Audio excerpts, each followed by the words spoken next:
Mais on est d'accord que ces justificatifs sont de faux justificatifs, puisque le GIE qu'on dit Tabara, qui est censé avoir donné ces justificatifs, le gérant de ce GIE aujourd'hui, qui est un vendeur de café Touba, dit qu'il n'a jamais été au courant de cela.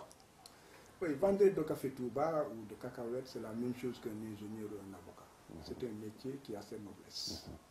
Parce qu'il désaltère, n'est-ce pas, ceux qui ont soif. C'est vrai. Et il fait, comment dirais-je, boire ceux qui, en fait, ont faim. Bon, il les soulage. Le problème, il se situe à un niveau. Ces factures ont été remises. Pourquoi? Est-ce pour recevoir l'argent? Ou bien est-ce pour autre chose? Je vous dis que l'argent sort déjà et remis avant que ces factures ne viennent. Quand ces factures n'ont pas déterminé les remises,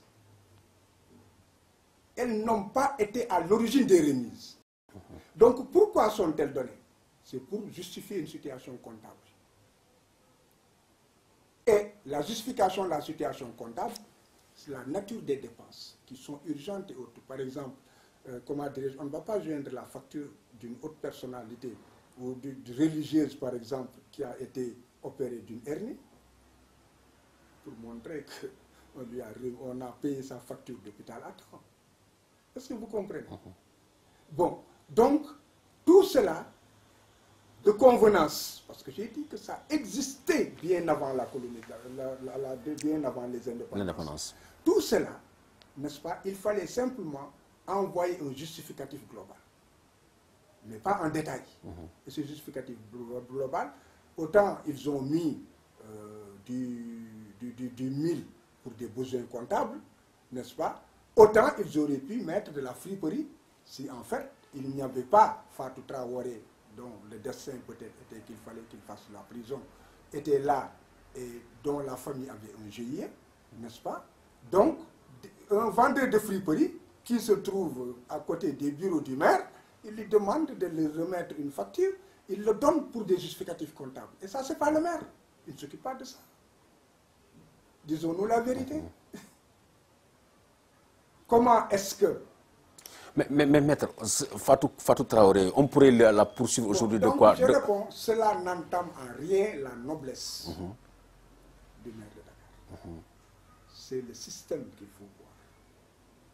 C'est un système où, en fait, les règles du jeu sont toujours perverties en fonction de l'homme qui est aux commandes et qui utilise les institutions, n'est-ce pas, contre ses adversaires et qui aussi utilise le gentleman agreement qu'il trouve dès l'instant qu'il peut l'exploiter judiciairement. C'est cela la vérité. Et un pays ne fonctionne pas comme ça. Mais, ça finit par un dérèglement du système. Dans le cas de Fatou Traoré, si on comprend bien le dossier, aujourd'hui elle est poursuivie pour faux et usage de faux. Alors je pense que le maximum de cette... Pour faux usage de faux en écriture de commerce, pour complicité, comment dirais-je, d'escroquerie, et pour complicité, comment dirais-je, de détournement de deniers publics, et association de malfaiteurs. Vous comprenez? Donc elle est dans tout ça. C'est le procureur qui est venu en pleine audience. Alors, comme s'il n'a pas été à l'origine des poursuites contre Fatou Traoré, ou s'il n'a jamais eu à participer donc, à la mise en œuvre de l'enquête et autres, n'est-ce pas? Alors que c'est le maître des poursuites, il est venu, il a abandonné toutes ses charges. Et il a dit, au fond, cette dame ne peut être poursuivie que pour faux usage de faux. En vérité, savez-vous pourquoi? Il a été quand même très intelligent de procurer la République. Parce que, en fait, en soutenant autre chose, il allait remettre sur la table la prescription de l'action publique sur la plupart des infractions. Parce que toutes les infractions, jusqu'à l'escroquerie sur des deniers publics, se prescrivaient, n'est-ce pas, à 3 ans. Ce n'est que récemment que l'on a mis en concordance le détournement de deniers publics et l'escroquerie portant sur des deniers publics. Et cela ne pouvait pas rattraper Fat Traoré en raison du fait que la loi ne dispose que pour l'avenir. Elle était couverte par la non-rétroactivité de la loi pénale. Donc le procureur, effectivement, en venant au fond, il avait déjà lu et vu qu'il savait tous les moyens de défense qui étaient soulevés, et sur les exceptions, il y a, en tout cas, concernant Fatou Traoré, il était prouvé qu'elle ne pouvait être poursuivie pour tout cela. Et aussi, en toute honnêteté, n'est-ce pas, pour ce qui est détournement de deniers publics, pour cacher tout ça, alors le procureur a préféré alors faire table rase de tout ça. Sans aucun justificatif, en tout cas, disons, pertinent. La vérité, c'est que on a fait du mal à cette mère de famille. Vous qualifiez le procureur de très intelligent. Alors comment peut-on comprendre que ce procureur que vous dites très intelligent commette des vices de procédure? Je veux en citer deux. Karim Wade qui devait être conduit devant la haute cour de justice, on l'amène, on réactive une CREI qui le juge. Khalifa Ababakar Sall qui devait à partir du 30 juillet cesser d'être détenu, on le maintient en disant qu'il n'avait pas d'immunité parlementaire pour que quelques jours plus tard on dise, eh bien voilà, il avait une immunité parlementaire. Comment est-ce qu'un procureur très intelligent peut agir de la sorte? Ce ne sont pas des vices de procédure. En fait, c'est des abus de pouvoir. Ce n'est pas aussi le même procureur.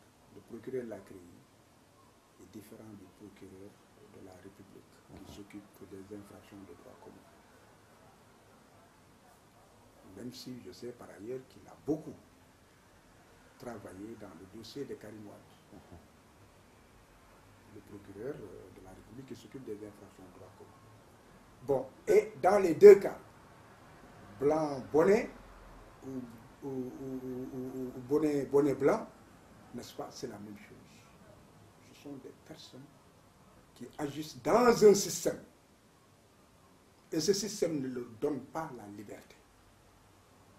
Et ce système en fait des esclaves du chef de l'État.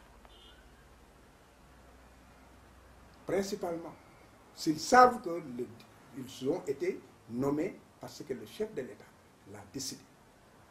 Sinon, souvent, ça passe par le ministre de la Justice qui fait des propositions au chef de l'État parce qu'il faudrait qu'il mette un homme qu'il puisse utiliser et qu'il puisse effectivement rouler sur sa baguette. Vous comprenez? Bon, maître. Donc, si j'ai dit que le procureur est intelligent, c'est parce que pour éviter effectivement toute cette artillerie qu'on allait déverser sur lui dans les plaidoiries de fond, n'est-ce pas? Alors, concernant cette dame, notamment sur ses histoires de prescription et tout, il a préféré en fait fuir avant le combat et nous laisser un terrain vague. Et aussi, la question que moi, je voudrais poser aussi est la suivante. Le juge Malik Lamotte a été pendant longtemps le directeur de cabinet de Sidiki Kaba, il était dans le cabinet, en tout cas dans le staff de Sidiki Kaba, qui était ministre de la Justice. Alors, le procureur, lors de sa plaidoirie, avait commis cette gaffe en disant que beaucoup de magistrats avaient travaillé autour de ce dossier Khalifa Sall, ce qui avait courroucé les avocats que vous étiez. Alors, comment est-ce que ce procureur, ce juge qui avait travaillé dans le cabinet de l'ancien ministre de la Justice peut se retrouver aujourd'hui à siéger et qu'on puisse croire à son impartialité dans ce dossier Khalifa Sall? Vous savez, il y a beaucoup de choses à la fois. D'abord, ce que le procureur a dit, que beaucoup de magistrats ont travaillé dans le dossier. La défense en a un entendement. Le juge Lamotte et les autres, ses conseillers, peuvent en avoir un autre entendement, qui peuvent être différents.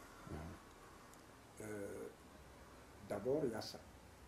Si le juge a un autre entendement, à partir de ce mois déterminé, je ne sais pas s'il a réagi ou s'il n'a pas réagi, parce que cette période, j'étais absent ce jour-là. Là, en fait, c'est en fonction de sa compréhension du discours du procureur. Maintenant, le fait qu'il ait été le directeur de cabinet du ministre de la Justice et le ministre de la Justice les nommé, ça peut être sur un critère de confiance et un critère aussi de compétence qu'il a pu déceler quand il était son directeur de cabinet. Et qu'il pense qu'il pourrait servir, n'est-ce pas, et bien servir dans un tribunal comme le tribunal de grande instance de Dakar. Et en fait, le proposer et le Conseil l'accepte. Ou en tout cas, moi, ma conviction, c'est que ici, c'est ma conviction, hein, en tant que citoyen, qui a le droit de critiquer le fonctionnement des institutions dans une société démocratique. Ici, on impose les gens. Bon, en tout état de cause, j'ai dit les critères qui auraient pu faire que le ministre l'amène là-bas. Et là, qu'il soit là, ne doit gêner personne dès l'instant qu'il fait fonctionner le tribunal correctement. Maintenant, quand cette affaire vient, du point de vue de la procédure, il peut effectivement prendre le dossier et siéger. Vous avez vu que le dossier des terroristes, bon, il l'avait pris, mais il sait que c'est très lourd d'avoir ce dossier des terroristes et le dossier des Khalifa Sall. Finalement, il a laissé le dossier des terroristes, l'a confié à d'autres juges. Parce que, en fait, il y a des assemblées qui sont faites et on répartit le président du tribunal, n'est-ce pas, peut rester dans son bureau en tant que bureaucrate, comme il peut effectivement prendre des audiences. Et le juge Lamotte prend des audiences de référé, prend des audiences de fond, et donc rien n'empêche qu'il prenne des audiences correctionnelles, ce qu'il a fait. Maintenant, pour ce qui est de la question sur sa neutralité, son impartialité, en tout état de cause, bon, chacun peut avoir une opinion. Chacun. Mais moi, comment dirais-je, ma plaidoirie, j'ai dit que le monde l'écoutait. Pourquoi? Parce que quand le pacte international sur les droits civils et politiques, il est bien dit que les audiences sont publiques, c'est pour que le peuple puisse contrôler. Tout le monde a entendu ce qui s'est dit. On a vu des témoins défiler. On a entendu des spécialistes parler. On a entendu le procureur défendre son dossier. Et ce n'est pas parce que il est là mon adversaire, mais il l'a mal défendu. Parce qu'il avait un mauvais dossier. On a entendu les avocats qui, en fait, ont laminé l'accusation. D'abord en prouvant que si c'est des fonds politiques, il ne peut être condamné. Si ce ne sont pas des fonds politiques du point de vue du droit, il ne peut pas être condamné. Et on a mis aussi en exergue, n'est-ce pas, l'aspect purement politique de la procédure. Et j'ai dit au juge Lamotte et à ses conseillers que dans l'histoire de tous les peuples, il faut qu'à un moment donné, des choix se fassent. Et que dans notre démocratie fragile, où en fait les talons d'Achille se trouvent être aussi les institutions judiciaires. Parce que souvent l'exécutif et le législatif s'entendent. C'est des politiques.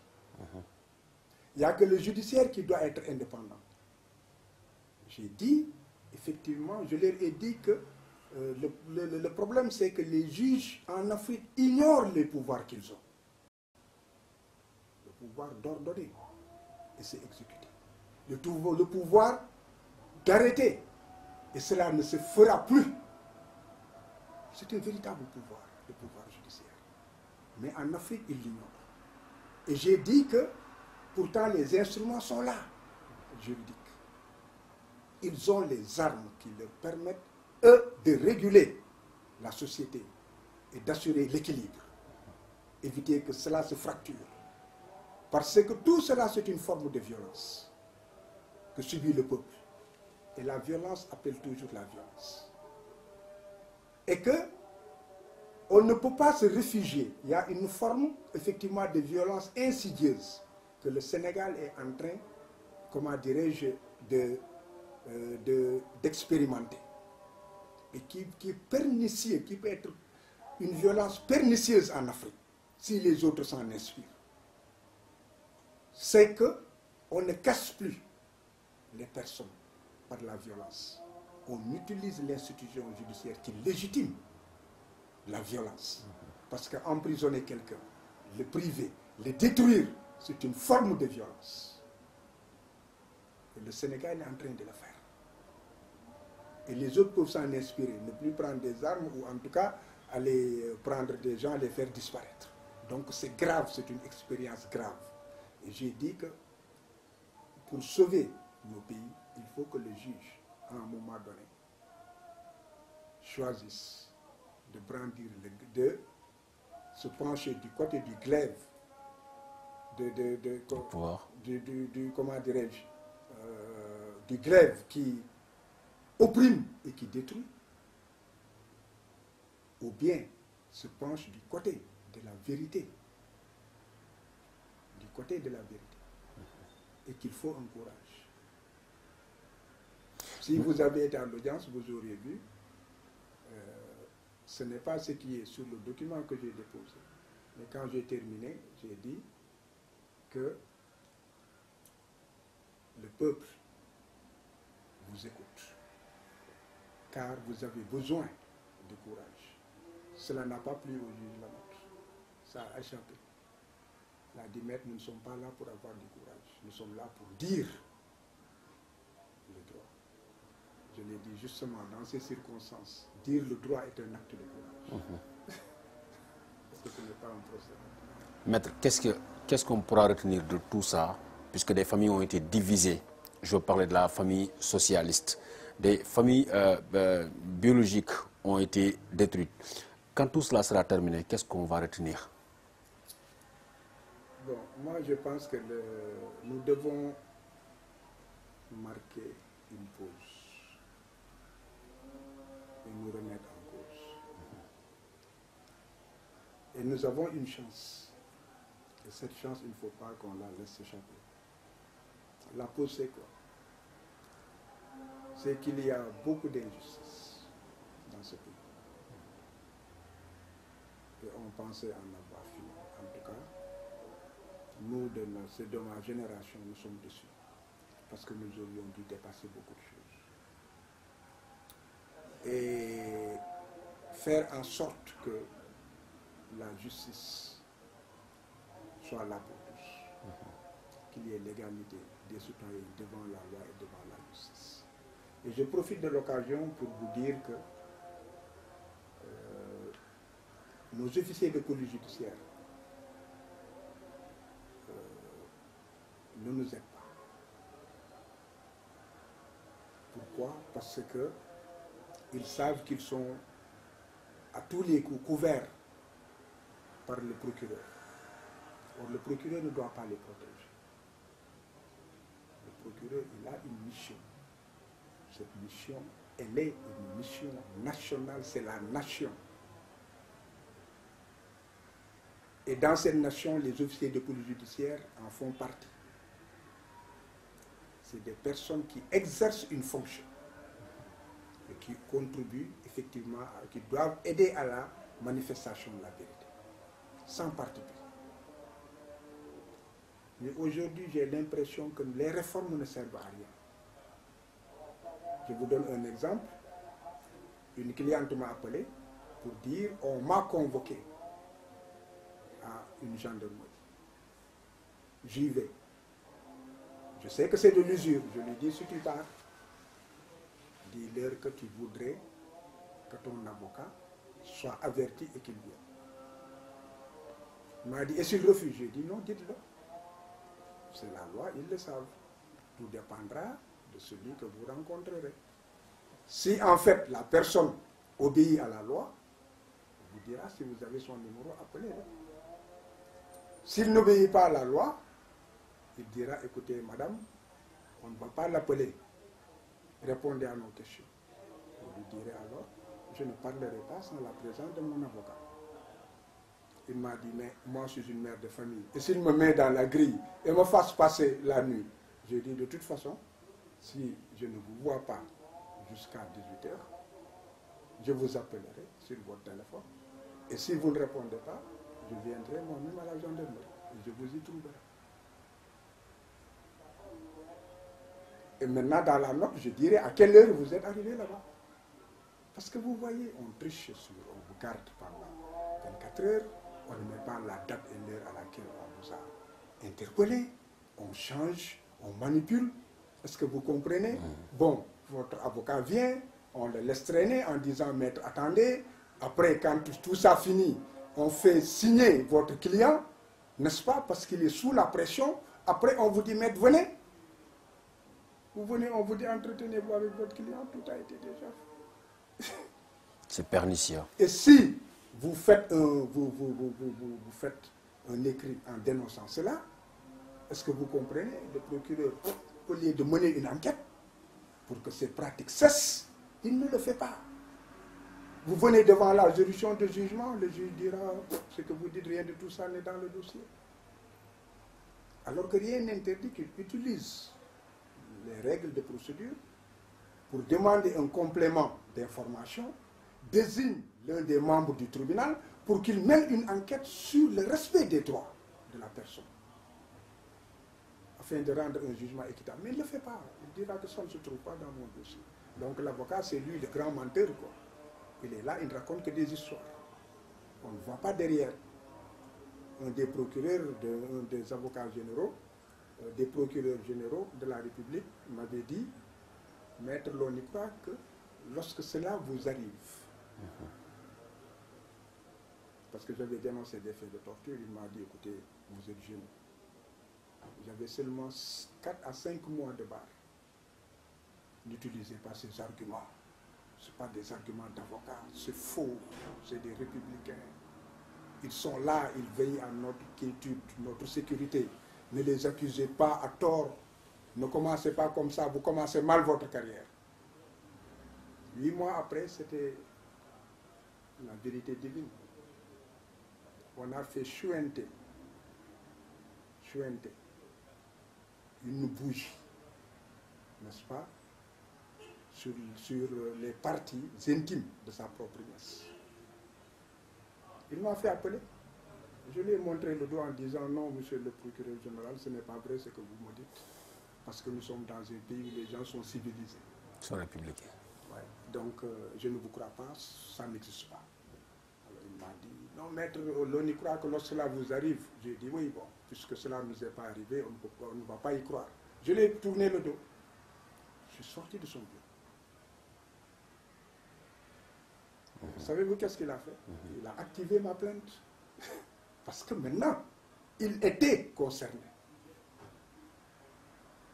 Lorsqu'il a activé ma plainte, c'était une pauvre ménagère qui s'appelait Awanyay, n'est-ce pas? Donc c'est ce genre de personnage inconnu, lambda. Vous comprenez, qui ne peuvent même pas se payer d'avocat. Alors on a fait comparaître une brigade, hein, toute une brigade, qu'on a sanctionnée parce que un major qui fait partie des forces de sécurité et de défense a eu le courage de dire « c'est moi qui ai reçu la dame, l'avocat a raison ». Et voilà ce que j'ai constaté. Et c'est moi qui ai remis le certificat médical sur demande de l'avocat. Donc vous voyez, c'est ce que j'ai dit au juge Lamotte. Il faut à des moments que l'on prenne, que les gens se déterminent et prennent des responsabilités pour que les choses changent. Et quand on a muté, on a sanctionné l'ensemble de la brigade. On a annulé l'ensemble de la procédure. Et maintenant, il fallait aller vers la réparation. Je n'ai plus revu ma cliente, parce que dès qu'ils sortent, ils disent non, moi c'est l'État, l'État est trop fort. Je suis sorti de prison, Dieu merci, que Dieu vous bénisse. Mais maintenant, ce que je veux, c'est la paix. Mais en tout cas, cela avait servi. Et cela aussi avait fait un changement. C'est dans un corps de l'État. C'est pourquoi, si vous voyez, n'est-ce pas, les gens se plaignent moins lorsqu'il s'agit de la gendarmerie que lorsqu'il s'agit de la police. se plaignent moins, parce que c'était un corps de gendarmerie. Ils ont pris des mesures, et ces mesures sont allées plus loin, parce qu'ils ont revisité le code de procédure pénale. Ils se sont reformés en procédure pour pouvoir respecter les droits de l'homme au niveau de la gendarmerie. Ce n'est pas tous qui le font toujours, mais en tout cas, ce sont des exceptions. Très bien.